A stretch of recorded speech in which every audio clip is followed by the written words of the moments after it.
Praise the Lord. आप सबों को मेरा जय मसीह की और प्रभु यीशु मसीह की शांति आप सबके दिल दिमाग में बसे। और मैं आज जो आप लोगों को बताने वाली हूँ ये पवित्र बाइबल के बारे में, क्योंकि ये सबसे अच्छी पुस्तक है ना, दुनिया की सबसे प्यारी पुस्तक बाइबल। तो इसके बारे में है तो बहुत सारी जानकारी, परंतु मैं कुछ जानकारी आपको देना चाहती हूँ। तो ये जो बाइबल है, इस बाइबल का अर्थ होता है पुस्तकें। इसमें कोई एक पुस्तक नहीं है, इसमें ढेर सारी पुस्तकों को एक साथ संग्रह किया गया है, यानी ये पुस्तकों का संग्रह है। तो उस बाइबल का मतलब यही होता है पुस्तकें। तो और ये जो है उसको इंग्लिश में बोलेंगे कलेक्शन ऑफ बुक। तो ये जो बाइबल शब्द है, तो ये हम देखते हैं कि इसमें बहुत सारी पुस्तकें हैं, और जो ये सबसे पहले जो पुस्तक लिखी गई थी वो हिब्रू भाषा में लिखी गई थी। फिर ये भी दो भागों में है बाइबल, एक है पुराना नियम और एक है नया नियम।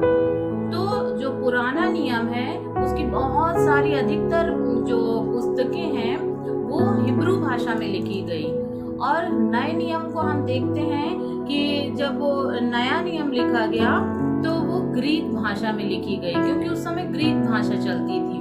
और उसके बाद ये लैटिन भाषा में इसका अनुवाद हुआ, फिर इंग्लिश, तमिल में, और ऐसे करके हिंदी में, कई भाषाओं में इसको लिखा गया। तो ये जो बाइबल है पूरी दुनिया में सबसे अधिक छपने वाली और सबसे अधिक पढ़ने वाली बुक है, और इसका बहुत सारी भाषाओं में अनुवाद भी किया गया है। तो ये जो बाइबल है एक बहुत लंबा सफर तय करके हमारे हाथों में आई है, और इसको लिखने में कम से कम 1600 साल लग गए। 1600 सालों में ये लिखी गई। जैसे कि उदाहरण के लिए 2000 में लिखी गई, फिर 2001 में लिखी गई, 2010 में लिखी गई, 2020 में लिखी गई। ऐसे करके मतलब जब ये लिखना शुरू हुई तो इसमें पूरा लगभग 1600 साल लग गए, और तब ये पूरी हो पाई। और फिर उसके बाद इस जो बाइबल को लिखने वाला कोई एक जन नहीं था, इसको लगभग 40 लोगों ने लिखा है, और ये 40 लोग जो थे, लेखक थे, वो अलग अलग समय के लोग थे, और ये अलग अलग जगह के लोग थे, और ये अलग अलग इनकी पदवी थी। जैसे कि कोई भविष्यवक्ता था लेखक, तो कोई राजा था, तो कोई चरवाहा था, तो कोई मछुआरा था, तो कोई सरकारी कर्मचारी था। तो ऐसे करके ये जो लोग हैं अलग अलग तरह के लोग थे, और ये लोग आपस में कभी नहीं मिले थे, एक दूसरे को नहीं मिले थे, और इन लोगों ने एक दूसरे की बुक भी नहीं पढ़ी थी। तो इस तरह ये 40 लोगों ने बुक को लिखा, और ये जो बुक है जब छापी गई, अनुवाद किया गया, सबको इकट्ठा किया गया, तो इन सब प्रक्रिया में बहुत लंबा समय लगा, और इसके पीछे बहुत सारे बलिदान भी हुए, क्योंकि जो ये बाइबल का अनुवाद करा, जिसने लोगों तक पहुंचाया, वो बलिदान हो गए, उनको मार दिया गया। इतने सब त्याग के बाद, इतनी सब मेहनत के बाद ये पुस्तक आज हमारे हाथों में है, और मैं परमेश्वर का धन्यवाद करती हूँ कि उसने ऐसा दया अनुग्रह करा कि ये बुक मुझे दी, ताकि मैं इस बुक को पढ़ सकूं, समझ सकूं और जान सकूं। और ये बुक कोई मामूली बुक नहीं है, ये एक चेक की तरह है, कि जब चेक हमारे हाथ में आ जाता है तो जब हम पढ़ना नहीं जानते हैं तो हमको उसकी वैल्यू नहीं पता रहेगी, पर यदि हम उसको पढ़ सक रहे हैं, उसको समझ पा रहे हैं, तब हमको वैल्यू पता चलती है कि अरे ये तो बहुत कीमती है, इसके अंदर तो बहुत बड़ा खजाना है। तो पढ़ता तो बहुत सारे लोग हैं, परंतु जो लोग इसको पढ़ के समझते हैं वही समझ सकते हैं कि इस बाइबल के अंदर कितना बड़ा खजाना है, उसकी कीमत ही नहीं है कि उस खजाने की कीमत कुछ लगा सकते हैं तो नहीं लगा सकते हैं। तो इतनी प्यारी पुस्तक है ये, और मैं आप लोग सबसे हाथ जोड़ के निवेदन करती हूँ कि ये जो पवित्र बाइबिल है इसे जरूर पढ़ें, सभी पढ़ें। भले ही उसको माने ना माने ये आपके ऊपर और ईश्वर के ऊपर, परंतु इसके पढ़े जरूर, इससे नॉलेज जरूर लें। और हम देखते हैं कि ये जो पुस्तक है इसको कई लोगों ने पढ़ा, समझा और खोजबीन किया, और ये एक सिद्ध हुई कि ये बाइबिल एक सिद्ध पुस्तक है और सच्ची पुस्तक है, क्योंकि इसमें जो लिखी बातें हैं, बहुत सारी बातों को वो जब दुनिया से मिलाया गया तो बहुत सारी सेम चीज पाई गई, बहुत सारी मिलती हुई चीजें पाई गई। जितना मनुष्य के पास दिमाग बुद्धि था, उससे जब उसने अपने अंदर सोचा, विचारा, तर्क किया, प्रश्न किया और खोजा, तब ये निकला कि ये पुस्तक सच्ची है। इसमें जो कुछ लिखा है वो बिल्कुल सच है। इसमें जो भविष्यवाणियां लिखी गई थी ढेर सारी, तो वो अधिकतर भविष्यवाणी पूरी हुई, और आने वाले समय में भी जब हमने देखा कि वो भविष्यवाणी पूरी हुई है बिल्कुल, तो आने वाली भविष्यवाणियां भी अब हमको विश्वास है कि वो पूरी होगी। और जिसमें कि सबसे बड़ी भविष्यवाणी ये है कि हमारा यीशु मसीह फिर से इस दुनिया में आएगा, ये हम विश्वास करते हैं। तो हम देखते हैं कि ये जो बाइबिल है 2 भागों में बटी है, पुराना नियम और नया नियम, और इस बाइबिल में 66 पुस्तकें हैं, पूरी 66 बुक्स हैं जो इकट्ठा की गई हैं। और फिर उसके बाद हम देखते हैं कि ये जो सबसे इसमें जो पुराना नियम की पुस्तकें हैं उसमें 39 पुस्तकें हैं जो प्रभु यीशु मसीह के पैदा होने से पहले लिखी गई, और तो उनमें पूरी 39 पुस्तकें हैं, 39, जिसमें कि 5 जो शुरुआत की पुस्तकें हैं, उत्पत्ति, निर्गमन, लेव व्यवस्था, गिनती, व्यवस्था, विवरण, ये मूसा के द्वारा लिखी गई पुस्तकें हैं। और जो परमेश्वर के नियम थे और जो व्यवस्थाएं थी, विधियां थी, धर्म अनुष्ठान थी, सब बताए जो परमेश्वर पिता ने मूसा को, तो मूसा ने उन सबको लिख लिया और वो लोगों को बताया। तो ये मूसा के द्वारा लिखी गई 5 पुस्तकें हैं व्यवस्था की। और फिर उसके बाद है, और फिर है इतिहास की पुस्तकें, यानी हम इस 12 पुस्तकें हैं जो यहोशू, न्यायु, रूत, पहला शामुएल, दूसरा शामुएल, पहला राजा, दूसरा राजा, पहला इतिहास, दूसरा इतिहास, एजरा, नहेमिया, एस्तर, ये 12 पुस्तकें हैं जो इतिहास बताती है, हिस्ट्री की, कैसे क्या राजाओं, कैसे कैसे लोग थे, कैसे राजा थे उस समय, और जब उनको हिस्ट्री में ढूंढते तो वो सही में पाए गए, मिले वो। तो ये सारी पुस्तकें जो हैं वो इतिहास की पुस्तकें हैं। और इसमें से जो देखते हैं हम आगे, अय्यूब, भजन संहिता, नीति वचन, सबोपदेशक, श्रेष्ठ गीत, ये 5 पुस्तकें हैं जो काव्यात्मक पुस्तकें हैं।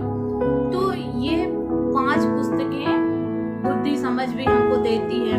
तो ये पुस्तकें काव्यात्मक हैं 5। और ये जो अय्यूब की पुस्तक है ये सबसे पहली पुस्तक लिखी गई है, पर चूंकि ये काव्यात्मक है इसलिए इसको थोड़ा पीछे रखा गया है, और जो शुरुआत में नहीं रखा गया।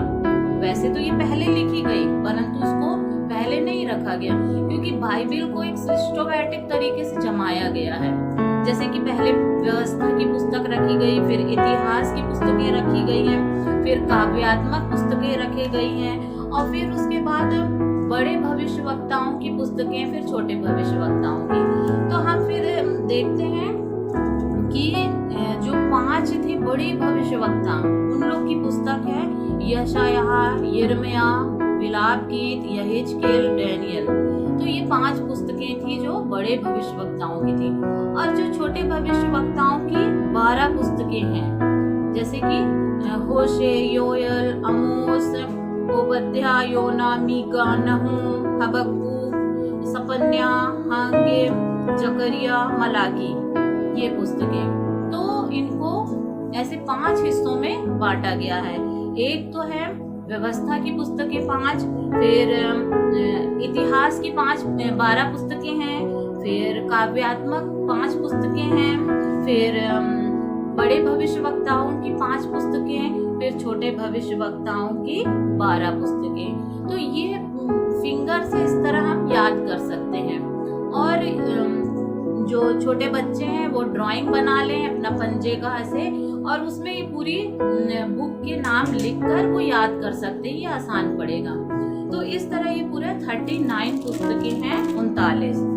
फिर हम देखते हैं जो नया नियम की पुस्तकें हैं, तो ये यीशु मसीह जब इस दुनिया में आए और फिर उसके बाद ये लिखी गई, और ये 100 साल लगा इसको लिखने में। तो हम इसमें देखते हैं जो 4 पुस्तकें हैं शुरुआत में, तो ये मत्ती, मरकुस, लूक, यूहन्ना, ये सुसमाचार की पुस्तकें कहलाती है, क्योंकि इसमें हमको प्रभु यीशु मसीह का पूरा जीवनी मिलती है। उनका कैसे जन्म हुआ, कैसे वो मरे और कैसे स्वर्ग में गए, तो ये सब पूरा जो जानकारी पूरे यीशु मसीह का जीवनी ये इन पुस्तकों में मिलती है, इसलिए इनको बोलते हैं सुसमाचार की पुस्तकें। फिर हम देखते हैं कि आगे की है एक प्रेरितों के काम, ये इतिहास की बुक कहलाती है, और ये बताती है कि कैसे कलीसिया बनी और कैसे कलीसिया आगे बढ़ी।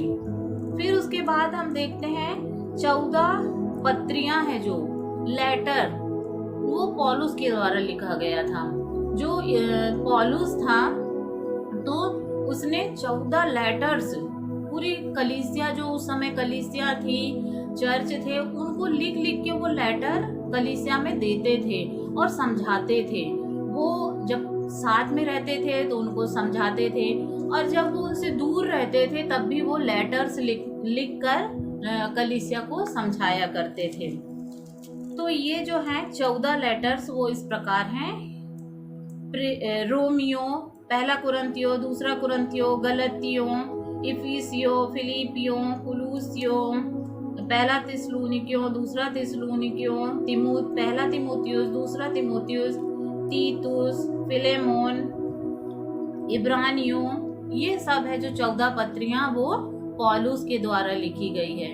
इब्रानियों का पता नहीं, पर उसकी भाषा शैली बताती है कि वो पौलुस के द्वारा ही लिखी गई है। और ये जो इतिहास, जो प्रेरितों के काम थी, इतिहास की बुक, ये लूका के द्वारा लिखा गया है।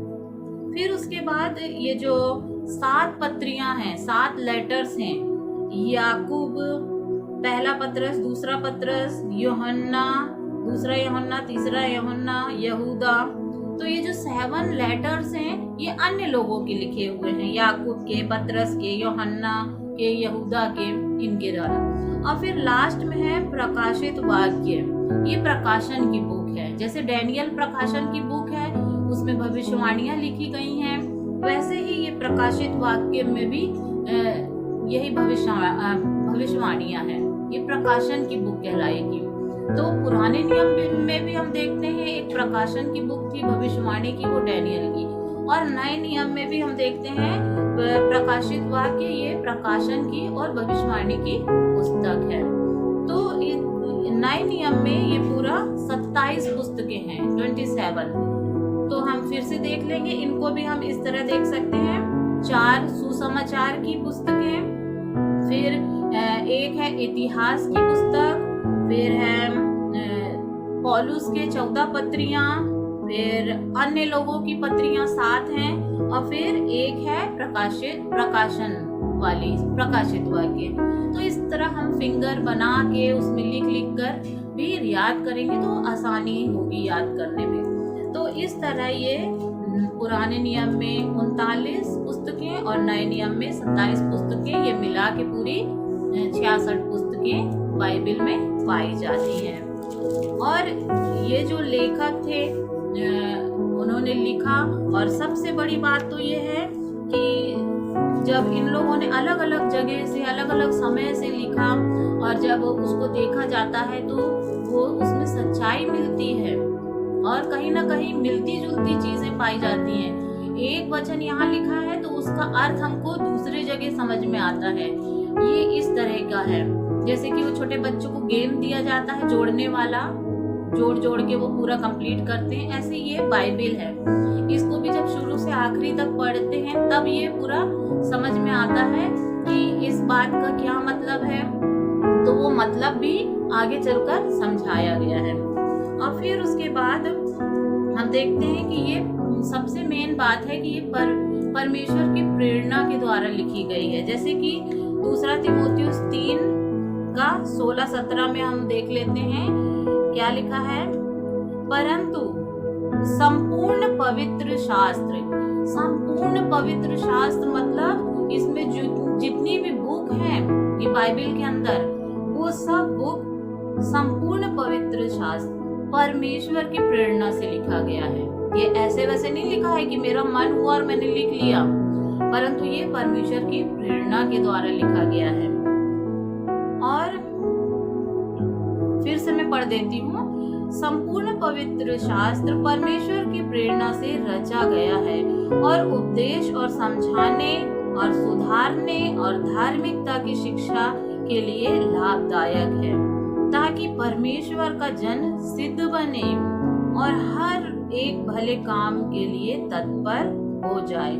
तो ये जो बाइबल है इसलिए लिखी गई क्योंकि एक तो ये परमेश्वर की प्रेरणा से लिखी गई है, और क्यों लिखी गई है, क्योंकि ये उपदेश, ताकि इसके उपदेश दिए जाएं और ये समझाए जाएं, सुधार जीवन में आए। हम देखते हैं कि जिसने ये बाइबल को पढ़ा उसके जीवन में सुधार आया है।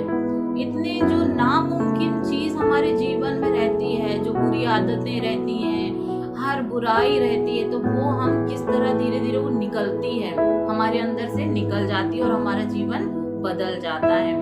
तो ये जो है सुधारने के लिए भी काम आती है और धार्मिकता की शिक्षा के लिए और उन चीजों के लिए ये लाभदायक है। और फिर इसलिए भी है कि इंसान क्या है, सिद्ध होते जाए, क्योंकि ये बाइबल सिद्ध है तो वो लोगों को भी सिद्ध करती है ना। तो ये सिद्ध करने के लिए है ना, ताकि वो भले काम के लिए तत्पर हो जाए। जो भी इस बाइबल को पढ़ेगा समझेगा वो भले काम करने के लिए तत्पर हो जाएगा। जैसे कि हम देखते हैं हमारे जो पहले गांधी जी थे वो भी ये बाइबल को पढ़े और उन्होंने इनमें से कुछ बातों को अपने जीवन में लागू भी किया है। अहिंसा की बात ये बाइबल से उन्होंने सीखा कि हमें अहिंसा का रास्ता अपनाना है ना। और बहुत सारी चीजें उन्होंने इसमें से लिया और दूसरों को भी सिखाया कि एक गाल में कोई मार दे तो दूसरा भी फेर दो। तो ये कहाँ से उन्होंने पाया, ये बाइबल से ही पाया और लोगों को सिखाया उन्होंने। तो ये बाइबल जो भी पढ़ता है उसका जीवन सुधरता है, बदलता है। तो क्या बुराई है इस बाइबल में? बहुत सारे लोग इस बाइबल से नफरत करते हैं, इसको फाड़ते हैं, जलाते हैं, पर क्या फायदा उससे? कुछ भी फायदा नहीं है। बल्कि ये जो बाइबल पढ़ता है, समझता है, उसका जीवन बदलता है, सुधरता है। तो जब किसी का जीवन बदल रहा है, कोई सुधर रहा है, तो उसमें क्या बुराई है, बल्कि अच्छी बात है इसमें। तो मेरी यही निवेदन है कि आप सब ये बाइबल को पढ़ें जरूर। भले ये कोई किसी एक धर्म या जाति के लिए नहीं है, ये बुक ये सबके लिए, पूरे संसार के लिए है। और इसमें उद्धार का रास्ता भी है, अच्छी शिक्षाएं हैं। तो ये जीवन को बदलता ही है और जो इसको पढ़ता है उसका जीवन सचमुच में बदलता ही है।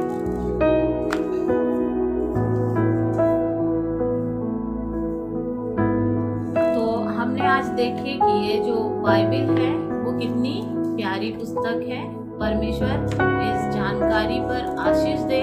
जानकारी तो बहुत सारी थी, परंतु मैंने कुछ ही जानकारी आप लोगों के सामने रखी हूँ और परमेश्वर इस जानकारी के द्वारा आप सबको आशीष दे।